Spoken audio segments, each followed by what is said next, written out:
Countdown for blast off. X minus 5, 4, 3, 2, X minus 1, fire.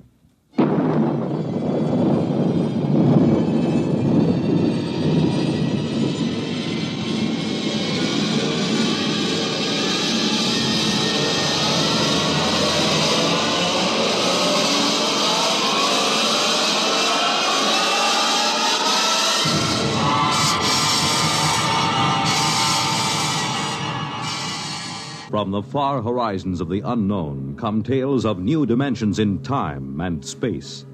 These are stories of the future, adventures in which you'll live in a million, could be years, on 1,000 maybe worlds. The National Broadcasting Company, in cooperation with Galaxy Science Fiction Magazine, presents X minus 1.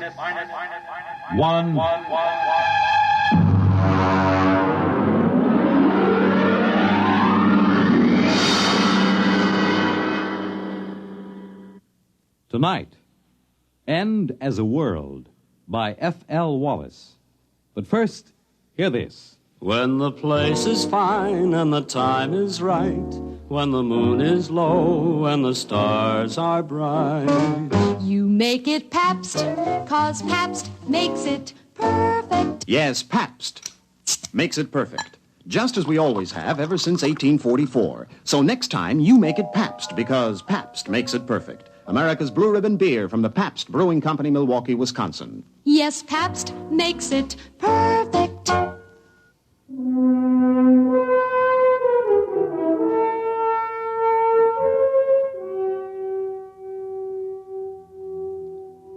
Now, X minus 1 and End as a World. I saw it on the doormat in the front porch. The boy had made a lucky throw, and the paper was spread out neatly on the doormat facing me as I came out of the screen door. The headline was black across the top. They used the big type, the kind they use for presidential elections or when the town all-star Little League team won the national championship. I stood and looked at it through the screen door. I hadn't quite rubbed the sleep out of my eyes, so first all I saw was the little boxes of the screen. And then suddenly my eyes snapped into focus and I read it. This is the day the world ends.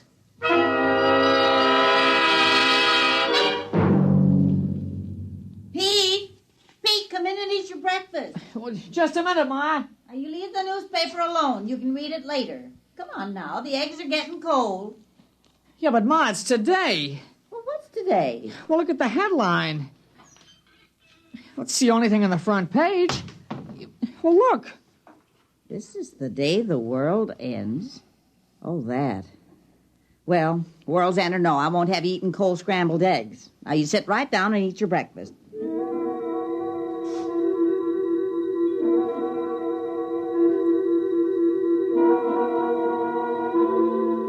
I brought the newspaper into the breakfast table. I turned to the sports page. The Dodgers were winning or losing, I forget which, and UCLA was strong and was going to beat everybody they met that fall. An H-bomb had been tested in the middle of the Pacific, blowing another island off the map, just as if we had islands to spare. Ordinarily, that would be on the front page, but not today. Now, don't get the newspaper in the egg yolk. All right, Ma. Want some toast? Peter, do you want some toast? All right, Ma.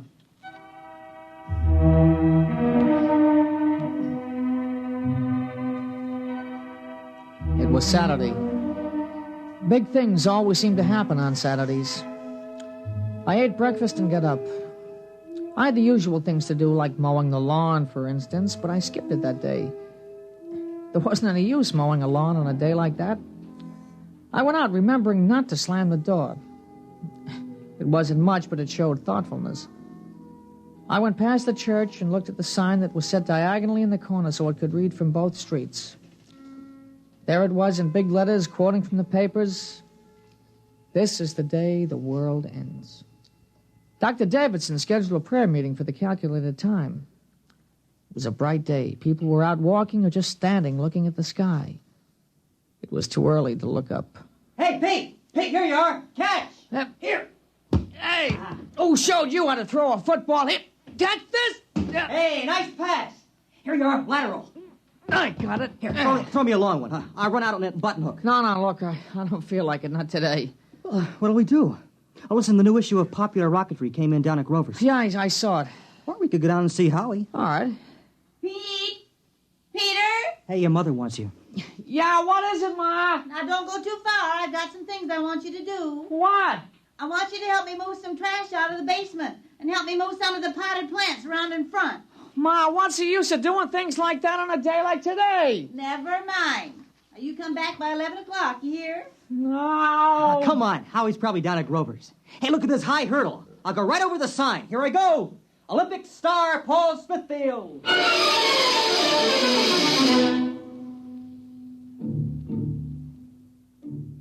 He went up over the sign easily. Paul's on the track team in high school. I looked at the sign again as he went over the top. This is the day the world ends. They never said more than that, not in the newspapers or in the signs painted on the brick walls. They wanted it to hang in our minds, something we couldn't quite touch, but we knew was there. We walked along down Green Street toward Grover's. Oh, what do you think of it? What? You know, today. I don't know. What about you? We got it coming. Yeah, but will we get it? I don't know. Hey, look. It's going to be nice and bright today. Yeah, it is now. Might cloud over. Yeah, it won't matter. It'll split the sky when it comes. Hey, you hear the new song? Some disc jockey wrote it. I love you, love you. Hey, it sounds awful. Oh, listen. I love you, till the day the world ends. I love you, till my heartbreak mends. And a lot more guff like that. You know, it seems awful. I mean, making a song on a thing like that, you'd think they'd have more respect. Well, why shouldn't they cash in on it? How about that contest on TV? What will you do on the day the world ends? In 25 words or less. You know, some people would do anything for a buck. Yeah. You think they'd have some, I don't know, some understanding of how important it is. Well, they do. You should see the souvenir stands on Main Street. You know, pennants saying the end of the world, stuff like that. That's disgusting. Grover's has an end of the world Sunday. Joey Tripp had one last night. It was really the end. Yeah, he's a pig. Yeah, it sure is. Boy, it was really something. With nuts on top.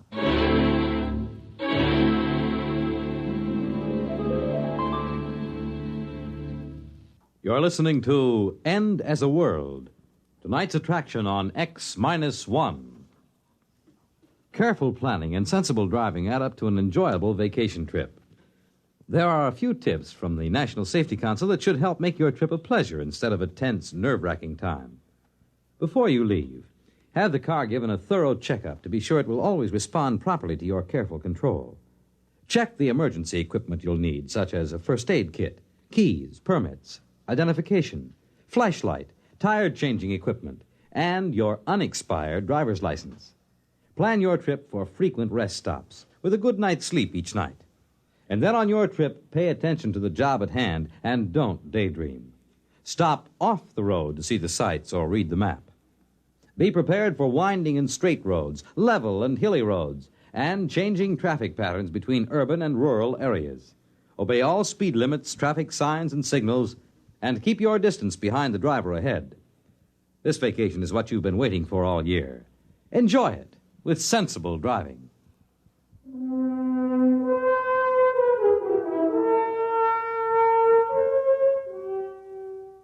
Now back to X-1 and End as a World. We went on to find Howie. He's a little guy, but he can throw a football further and faster than anybody else on the team. Howie was carrying a model of a rocket ship, carbon dioxide powered. Hey, let's see the model, Howie. Doesn't work. Well, what'll we do? I don't know. We could play Salugi. No, I left the football over at Pete's. Oh, might as well just sit down on the grass. Okay. Hey, I wonder if it'll really come. Yeah, where will the president watch it from? He should have a good view from the White House. No better than us right here. What about Australia? Will they see it over there? They'll see it all over. Africa, too. And what about the Eskimos? Doesn't matter whether they actually see it or not. It'll come to everyone at the same time. Yeah, how about that? Everybody. Not just in this town, but all over. Wherever there are people and And even where they're not. You know what I keep thinking about? What? I keep thinking about the man who made the H-bomb. I bet he felt silly and spiteful blowing up an island. I mean, somebody might have wanted to live on it if he just left it there, you know? Yeah, bet he'd feel pretty small with his old H-bomb after today. Pow. My mother's over at the church praying. And what for? She just said that's what she wanted to spend today doing, right up to the last minute. You know, all the churches are holding prayer meetings. Town board wanted to close up that carnival on Pearl Street. You know, the one with the cooch tent? They said it wasn't dignified for today. They close it up? Mm-mm. The manager said he had his license, and he didn't care if today was the day the world ended or not. He was putting on 5 shows right up till it happens. Funny idea, those girls dancing and then, whoom, it happens. And nobody to look at them anymore. Can't understand people. Shows and lawns and cleaning the trash out of the cellar on a day like this, it just doesn't make any sense. Well, people get used to doing certain things. Yeah, but today? Even today. That's how people are, I guess. Just gotta keep on with what they're doing, even if it doesn't make any sense.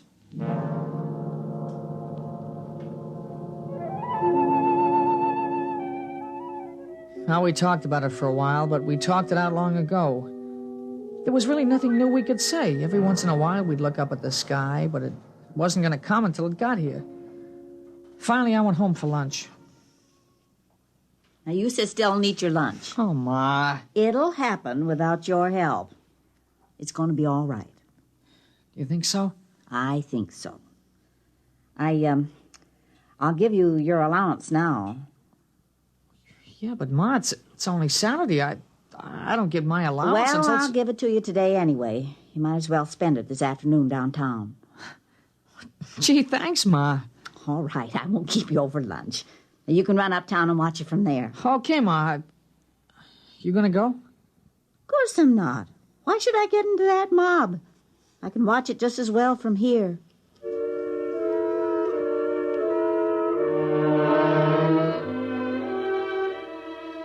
Ma, sure she could. It wasn't the same. Everybody I knew was going to be there. I changed my shirt before I left. I took a rag and wiped the dust from my shoes. I wasn't trying to be fussy or dressed up or anything. I just thought I should do it. I walked uptown slow because there was lots of time to kill. There was shade and sun on the streets and a few big clouds in the sky. I never knew how slow a day could pass. I suppose I should have slept late in the morning and kept busy doing something. Well, this was worse than putting on a uniform and waiting till game time. At least there was a coach on the field to let you know what to do as you ran through the drill. I ran into Paul at the corner of Cross and Chestnut. Hey, you nervous? No. Why should I be? You mean you're not in suspense? If only we had some way of knowing for sure. Radio, maybe. Oh, there's no radio. The calculations have been checked. Yeah, but maybe there's something we forgot or don't know. A lot of things can go wrong. Hi, fellas. Oh, hi, Howie. You want to go down to Grover's and get them molded? I don't know. Oh, we've still got lots of time. We won't miss anything.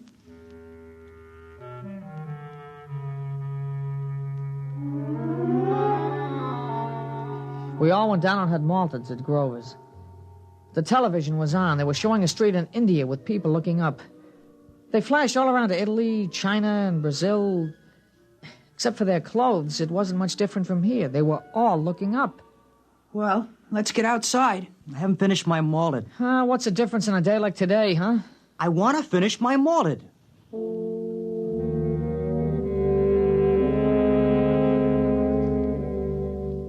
Outside, I noticed there was a slight overcast.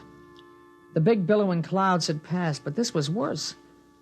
I hoped that it would clear away in time, not that it really mattered. Hey, it's a pretty big crowd for a Saturday, huh? Well, this isn't a usual Saturday. What time is it? I don't know. You got to watch, Paul? No. We can see the clock on the merchant's block from the corner. Come on. Hey, it's Ginny Wexelberg. You see her over there? Hey, how'd you like to spend a day with her? That'll really make it a big day, huh? Oh, you don't need that old Ginny Wexelberg to make this a big day.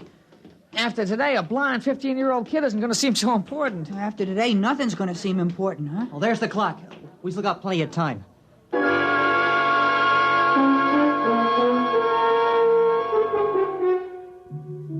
We just walked around.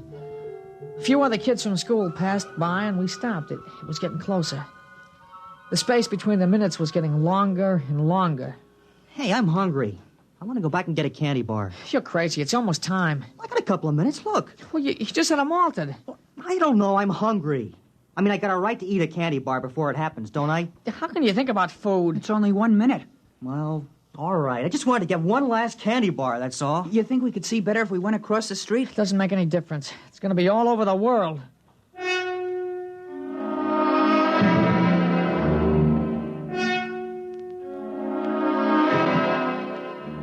There was still a minute to go, and I kept wondering if there'd been a miscalculation. Now we were all looking up. All over the world, people were looking up. It was quiet. You could hear them breathing. I sneaked a look across the street. Ginny Wexelberg was staring up, and she was crying. I kept wondering why a pretty girl like that should be crying. And then, just as I looked back at the sky, it happened.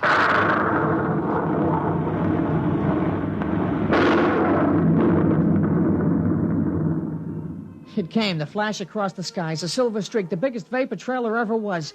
It went from this side to that side in no time. It split the sky and was gone before the shockwave hit us. Nobody said anything. We stood there and shivered and straightened up after the rumbling sound passed. You know what? It's going to go around the whole world. Well, he did it. Yeah, he did it. Yeah, he sure did. All the way to Mars and back. Safe and right on schedule. You realize that? He did it! He did it! The first trip to Mars! He's back! He's safe!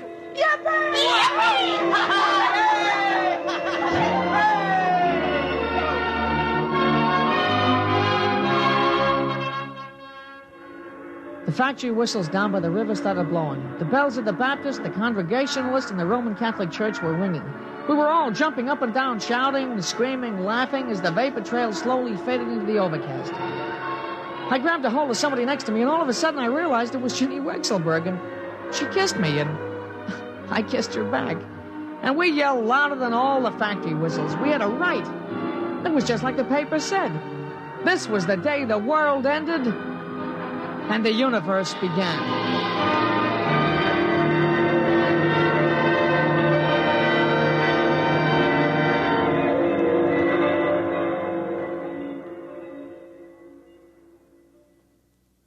This is Fred Collins, and I'll be back with a word about X-1 in a moment.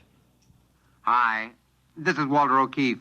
You know, they say there's nothing new under the sun, and maybe that's true, but there is something new under the moon, and that's Nightline. In Nightline, we think we found the way to use the intimacy as well as the lightning-fast maneuverability of radio in an hour-and-a-half package of high-voltage, different entertainment. We found the way to make the airwaves your magic carpet to wherever big things are happening. Anywhere in the country, for that matter, anywhere in the world. Now, let's say that your favorite comedian is performing at a Las Vegas nightclub. He's packing them in, and you've really got to have connections to get a table. Well, Nightline is that connection, and your radio is your ringside table. More things than you'd believe are happening in the so-called still of the night, and Nightline is your line to exciting entertainment after dark.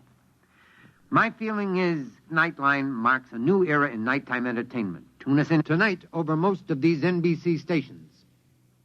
You have just heard X-1, presented by the National Broadcasting Company in cooperation with Galaxy Science Fiction Magazine, which this month features William Morrison's novelette, The Sly Bunger Hop. To Colmer, it was the chance of a lifetime. He could hear opportunity knock. But where in all creation was the door it knocked upon? Galaxy Magazine on your newsstand today. Tonight, X-1 has brought you End as a World, a story from the pages of Galaxy written by F.L. Wallace and adapted for radio by Ernest Kinoy. Featured in our cast were Jack Grimes as Pete, Larry Robinson as Paul, Peter Fernandez as Howie, and Alice Yourman as the mother. This is Fred Collins speaking. X-1 was directed by Daniel Sutter and is an NBC Radio Network production.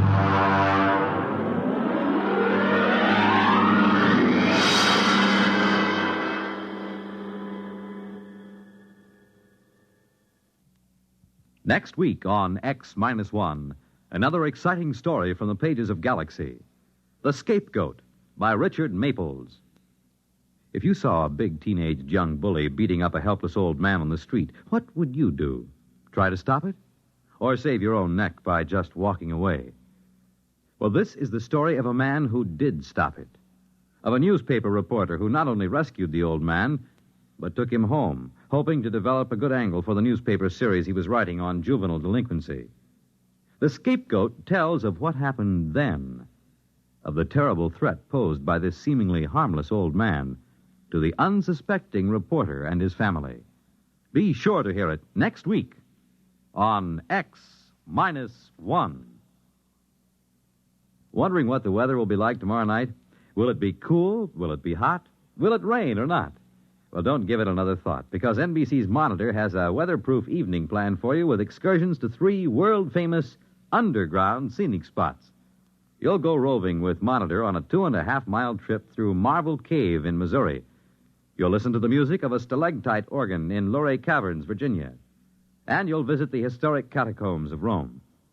Between trips underground, you'll hear another merry report on his vacation tour of Europe by comedian Jonathan Winters. And you'll rub elbows with international celebrities at a unique party in Toots Shor's famous restaurant in New York. There'll be music and news, too. In fact, there'll be something for everybody on Monitor. So start your weekend right with Monitor Friday night, and stay with Monitor all weekend long. Nightline takes you to wherever exciting, interesting, and entertaining things are happening.